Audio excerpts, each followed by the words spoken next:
Next will see कि conduction of electric current in conductors या metals में कैसे हो जाता है। इसमें सबसे पहले समझना है हमें थर्मल वेलोसिटी। ये हमने पिछले लेक्चर में भी देखा था। हमने थर्मल वेलोसिटी डिफाइन किया था कि जब आप मेटल को लाते हो किसी रूम टेम्परेचर पर, आप देखते हो कि इसमें जो फ्री इलेक्ट्रॉन्स होते हैं, फ्री इलेक्ट्रॉन्स मतलब जो बाउंडेड नहीं होंगे, बहुत सारे इलेक्ट्रॉन्स फ्री होते हैं मेटल्स में, hence they are conductors. Free electrons की अगर आप रेंज भी देखोगे, दे आर अप्रोक्सीमेटली 10⁻29 पर मीटर स्क्वायर। यानी पर मीटर स्क्वायर में कितने इलेक्ट्रॉन्स होते हैं मेटल में जो फ्री टू मूव होते हैं, दैट इज 10⁻20, ह्यूज नंबर। इनको जब आप रूम टेम्परेचर पे लाते हो, इनको एनर्जी मिल जाती है। रूम टेम्परेचर से जब एनर्जी मिलेगी इनको, तो इनके पास कोई काइनेटिक एनर्जी की वजह से वेलोसिटी आ जाती है। We say that velocity is v r m s value होता है वेलोसिटी का। ठीक है, and that is approximately equal to 10⁻5 meter per second. ठीक है, इसकी भी एक फॉर्मूला है, वो आप के टी जी में पढ़ोगे, एक चैप्टर है उसी में देखोगे। तो इसकी जो फॉर्मूला है, that is if I remember correctly 3 kT divided by m, where k is your Boltzmann's constant, T is the temperature at room Kelvin में होता है 300 Kelvin, m is the mass of the electron, अगर वो electron की बात करें। ठीक है, Boltzmann constant again 1.38 into 10 raised per some -28 और समथिंग। ठीक है, जब वो सारे वैल्यूज यहाँ पे पुट कर लोगे, आपको जो आरएमएस वैल्यू मिलेगा that is 10⁻5 meter per second. ये कौन सी वेलोसिटी है? थर्मल वेलोसिटी है इसकी, इलेक्ट्रॉन की। अभी मैंने कॉपर वायर सपोज ले लो, कोई बैटरी वगैरह नहीं जोड़ी, लेकिन इसमें इलेक्ट्रॉन्स फ्रीली उधर इधर मूव कर रहे हैं रैंडमली, ऊपर नीचे आगे पीछे। ठीक है, अब जब ये इलेक्ट्रॉन्स का फ्लो इसमें हो रहा है, मोशन हो रही है इलेक्ट्रॉन की, क्या है कॉन्स्टिट्यूट इलेक्ट्रिक करंट करेगा? वी से नहीं। वाई? क्योंकि जितने राइट साइड से जा रहे हैं उतने लेफ्ट साइड से जा रहे हैं, जितने ऊपर जा रहे हैं इलेक्ट्रॉन उतने नीचे जा रहे हैं। सो एक दूसरे की मोशन को कैंसिल करते हैं। अगेन नेट फ्लो जो इलेक्ट्रॉन्स का होगा वो क्या होगा यहाँ पे? जीरो। ठीक है, सो थर्मल वेलोसिटी इतनी होती है, यानी बहुत ह्यूज नंबर है, 10⁻5 मीटर पर सेकेंड, बहुत ज़्यादा होता है। बट अगेन ये रैंडम होती है, रैंडम होने की वजह से नेट फ्लो क्या होगा? जीरो। ठीक है, अगर इसको प्रॉपरली देखोगे, मेटल जो होता है उनमें लैटिस स्ट्रक्चर होता है। लैटिस स्ट्रक्चर होता है something like that, cube and square के टाइप का।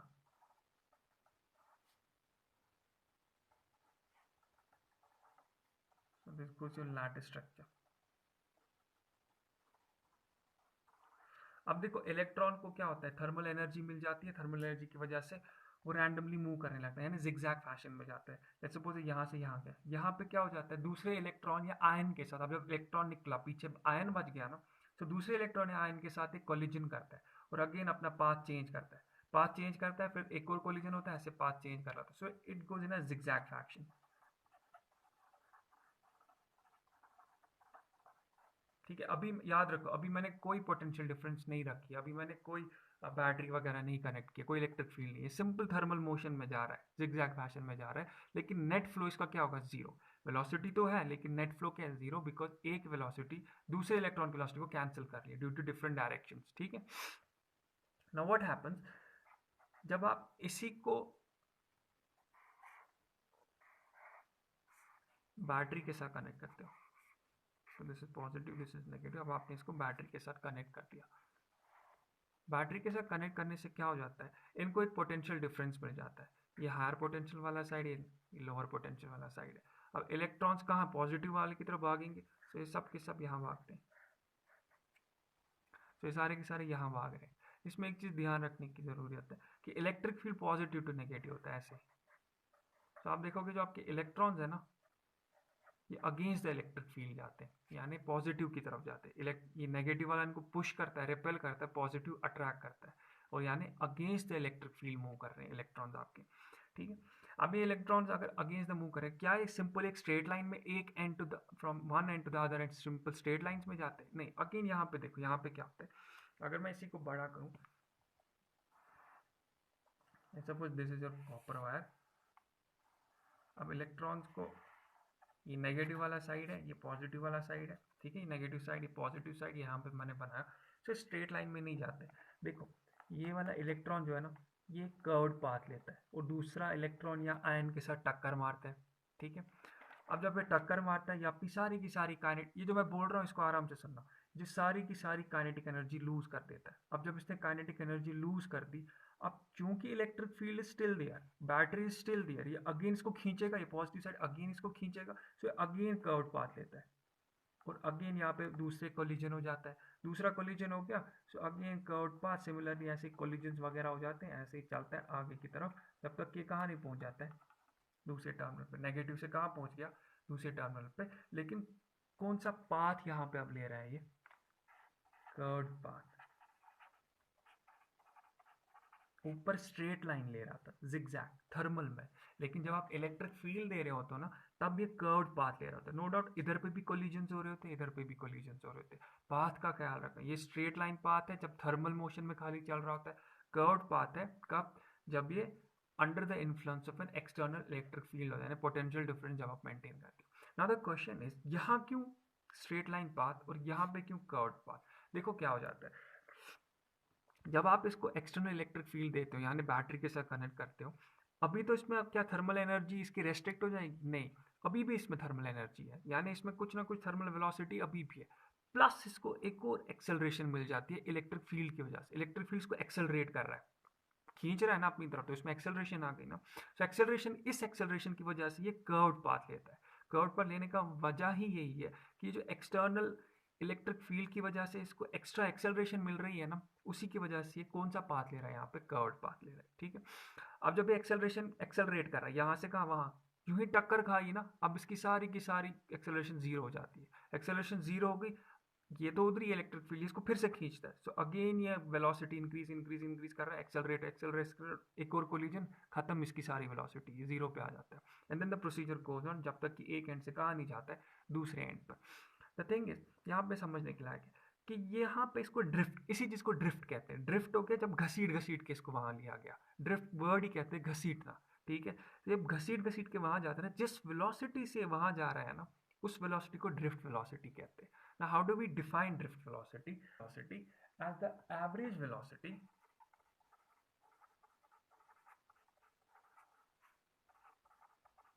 with which the free electrons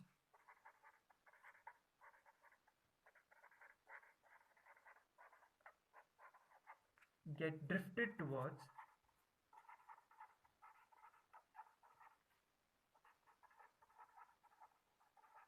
the positive end,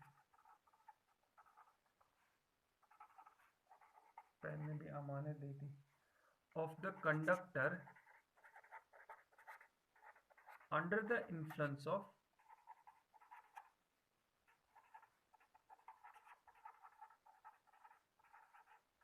external electric field, ठीक है। सो सिंपल ड्रिफ्ट वेलोसिटी आप समझ आ गया कि अंडर द एक्सटर्नल फील्ड इसको एक्सेलरेशन मिल रही है, नो डाउट अभी भी थर्मल वेलोसिटी है, लेकिन एक्स्ट्रा वेलोसिटी इसको मिल रही है, किसकी वजह से, एक्सटर्नल इलेक्ट्रिक फील्ड बैटरी की वजह से, जिसकी वजह से ये घसीट घसीट के उधर जा रहा है। अगर कोलिजन्स नहीं होते तब हम ड्रिफ्ट नहीं इसको कहते, हम सिंपल कहते हैं एक स्ट्रेट लाइन वेलोसिटी में वहां जा रहा है। लेकिन सिंस इसमें कोलिजन्स हो रहे हैं बीच में, कोलिजन्स आयंस की वजह से होंगे, एटम्स की वजह से होंगे, या दूसरे इलेक्ट्रॉन्स के साथ टक्कर मारेगा उनकी वजह से होंगे, हम कहते हैं कि एक ड्रिफ्ट कर रहा है वहां की तरफ, जिस वेलोसिटी से ड्रिफ्ट करेगा उसको कहते हैं ड्रिफ्ट वेलोसिटी। समझ आ गया, क्लियर हो गया। And your drift velocity for an electron is approximately equal to 10⁻⁻⁴ meter per second. ये मैं इसलिए बता रहा हूँ, देखो स्टार्क डिफरेंस देखो, जो थर्मल वेलोसिटी होती है ना, वो कितनी होती है 10⁵ मीटर पर सेकंड, और 10⁶ किसी बुक ने लिखा है, ठीक है, रेजनिक हैलिडे ने 10⁶ लिखा है, बाकी जो भी आपकी ये है वो 10⁵ लिखता है, 10⁵ मीटर पर सेकेंड। और यहाँ पे देखो दिस इज 10⁻⁻⁴, कितना कम हो गया, इस वजह से कम हो जाता है क्योंकि अब ज्यादा से ज्यादा कोलिजन हो रहे हैं। अब पाथ ये बिल्कुल और भी, नो डाउट एक ही डायरेक्शन में जा रहा है, लेकिन रैंडमली जा रहा है, रैंडमली जा रहा है लेकिन एक ही डायरेक्शन में जा रहा है, ठीक है। तो बहुत सारे कोलिजन हो रहे हैं, आपकी बहुत वेलोसिटी रेस्ट्रिक्ट हो जाती है, इट इज ओनली अबाउट 10⁻⁻⁴ पर metre per second. Again the question arises, अगर आप स्विच ऑन करते हो बल्ब क्यों फिर जल्दी, बत्ती क्यों जल्दी ऑन हो जाती है अगर इतनी कम velocity 10⁻⁴? It is because of this factor, this 10⁻29, यानी इतने इलेक्ट्रॉन्स हो जाते हैं ना, इतने इलेक्ट्रॉन्स होते हैं कि अगर कम भी वेलोसिटी रखोगे ना, क्वांटिटी ऑफ इलेक्ट्रॉन्स इतनी ज्यादा है कि जल्द से जल्द ये बल्ब, मतलब जो आपका बल्ब होता है ना, इट्स नॉट लाइक आप जहाँ आपने स्विच ऑन किया है तो वहीं पे आपके इलेक्ट्रॉन्स खाली जमा हुए, ये थ्रू आउट द वायर होंगे ना आपके इलेक्ट्रॉन्स फैले हुए।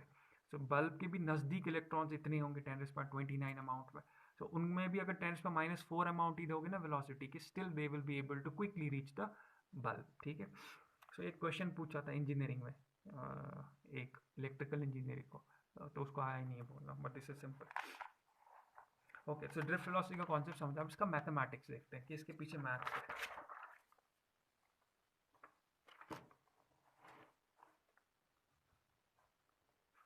देखो, लेट्स सपोज जो आपका लेंथ है कंडक्टर की, कॉपर वायर की, दैट इज एल, हम मानते हैं लेंथ एल है।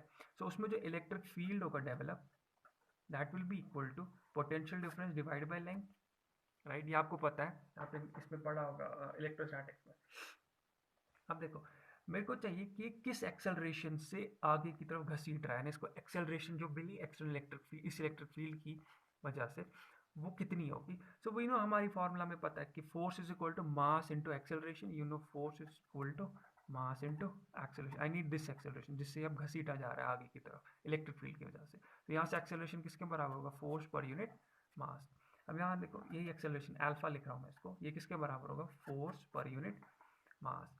ना यू नो जो इस पर फोर्स लग रहा है वो इलेक्ट्रिक फील्ड की वजह से लग रहा है, और इलेक्ट्रिक फील्ड की वजह से जो फोर्स लगता है that is equal to q times e. Again electrostatics में पढ़ा होगा आपने लोगों ने, क्यू यहाँ पे चार्ज ऑफ इलेक्ट्रॉन है, सिंस इट्स नेगेटिव सिविल से माइनस सी, फोर्स की जगह क्या लिख रहा हूँ, क्यू ई, और electric field divide by mass में इलेक्ट्रॉन एम लिख लेते हैं, ठीक है। सो एक्सेलरेशन जो मिली इसको वो कितनी होगी, minus e then electric field और एम। देखो यहाँ पे माइनस की एक और सिग्निफिकेंस ये है कि जो एक्सेलरेशन की डायरेक्शन है ना और इलेक्ट्रिक फील्ड की डायरेक्शन ये ऑपोजिट है। इलेक्ट्रिक फील्ड की अगर आप देखोगे डायरेक्शन क्या है, यहाँ देखो, इलेक्ट्रिक फील्ड की जो डायरेक्शन है वो पॉजिटिव से नेगेटिव होती है, यानी ये, राइट। और ये एक्सेलरेट कहाँ जा रहा है, वहां की तरफ, क्योंकि हमने बोला है कि negative charge opposite to the direction of electric field भागता है, तो इसलिए यहाँ पे नेगेटिव साइन की ये सिग्निफिकेंस भी है, ठीक है। तो लिख भी सकते हो नेगेटिव साइन की एक सिग्निफिकेंस है कि your alpha that is acceleration is in opposite direction to the electric field. अब देखो, लेट्स सपोज कि जो इसमें थर्मल वेलोसिटी थी that is u1 for single electron, जो थर्मल वेलोसिटी थी वो हमने आरएमएस वैसे वगैरह से बोला था, for one electron is u1। So बहुत सारों के लिए कितनी होगी, u2 u3 सो ऑन, कितना होगा un तक, राइट। इन सब का अगर मैं एवरेज निकालूं, सबका अगर क्या निकालूं एवरेज, तो वो कितना आ जाएगा, जीरो, क्योंकि नेट फ्लो जीरो था जो आप पीछे से हम डिस्कस हम कर रहे थे, ठीक है। तो थर्मल वेलोसिटी सारा का सारा क्या हो जाएगा, जीरो। दूसरी वेलोसिटी इसको इलेक्ट्रिक फील्ड की वजह से मिल रही है, इलेक्ट्रिक फील्ड की वजह से एक्सेलरेशन, एक्सेलरेशन मीन्स कि इसको एक्स्ट्रा वेलोसिटी मिल रही है। लेट्स सपोज जो टोटल वेलोसिटी मिल रही है v किसी एक पर्टिकुलर इलेक्ट्रॉन के लिए, दैट विल बी, एक तो उसकी अपनी क्या thermal, v is equal to u plus at acceleration, and let's suppose this is the time t, ठीक है। u1 इज द आपका थर्मल वेलोसिटी जो एक इलेक्ट्रॉन की है, v1 is the total velocity, and this alpha times t here is the acceleration जो इसको मिल गई एक्सटर्नल इलेक्ट्रिक फील्ड, और ये t क्या है, देखो t is the time elapsed between two successive collisions, ये ऐसे इसको डिफाइन कर लो, इसको दूसरा तरीका भी डिफाइन करेंगे, मैं समझाऊंगा, पहले लिखो, t is the time lapse between two successive collision, या t को वैसे भी डिफाइन करते हैं कि it is time elapsed since the electron has faced last collision.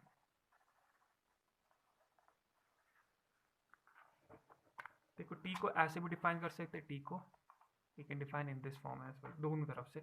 मतलब इसका ये होता है कि यहाँ पे जब आपने देखा कि इलेक्ट्रॉन कोलिजन्स मार रहा है, यहाँ से कहाँ जा रहा है, यहाँ की तरफ, फिर सारी की सारी एक्सेलरेशन जीरो हो जाती है, फिर दूसरी फिर से रीगेन करता है एक्सेलरेशन, एक और कोलिजन पे again acceleration zero, again kinetic energy increase हो जाती है, अगेन जीरो हो जाती है, so it goes on.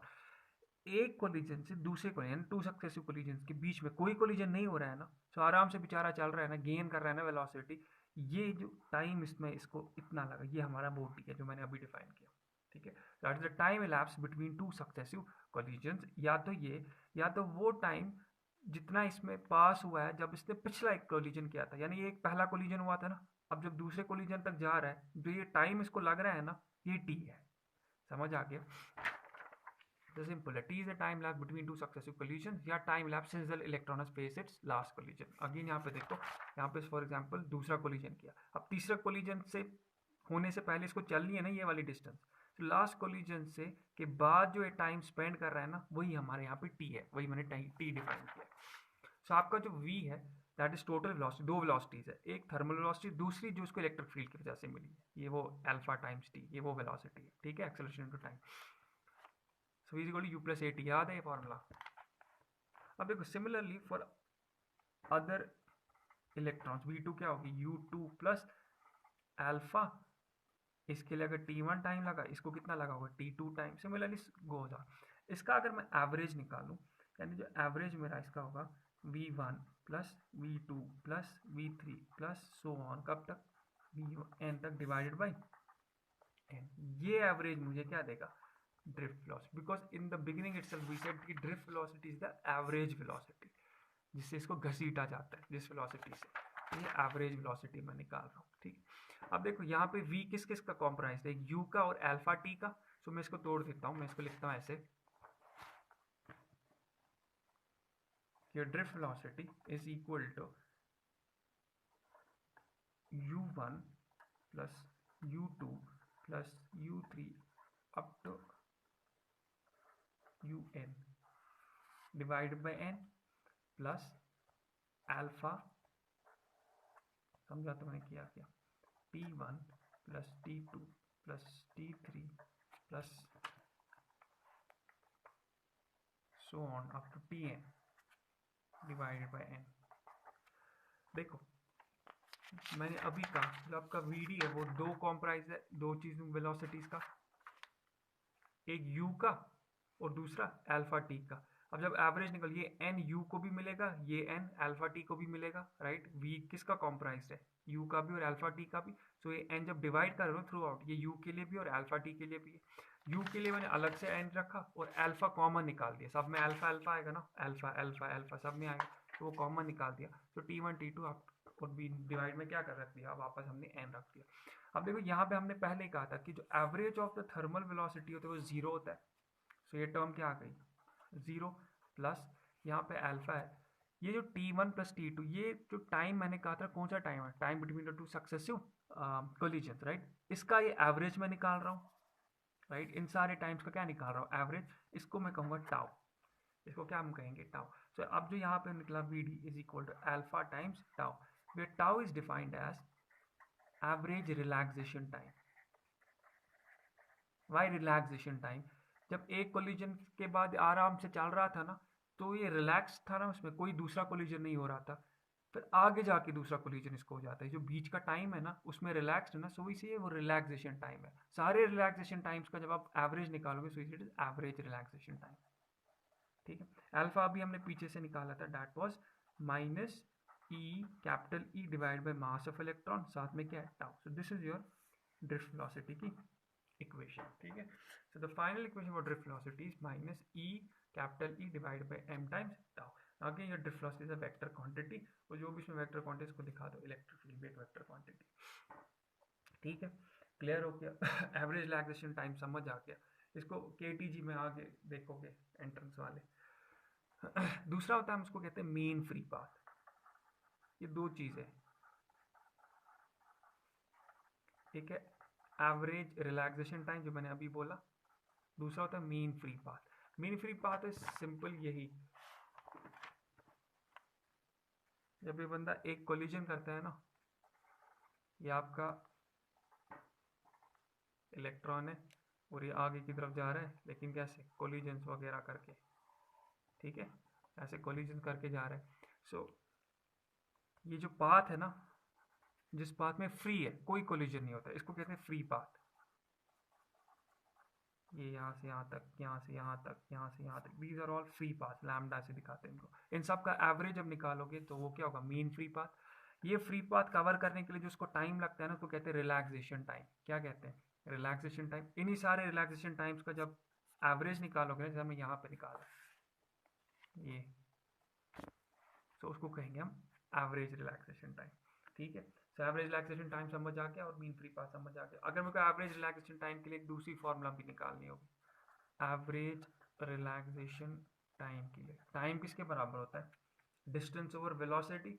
So distance क्या है, mean free path, that is lambda m divide by velocity कौन सी है इसकी, ड्रिफ्ट वेलोसिटी। सो ये ऐसे भी निकाल सकते हैं एवरेज रिलैक्सेशन टाइम।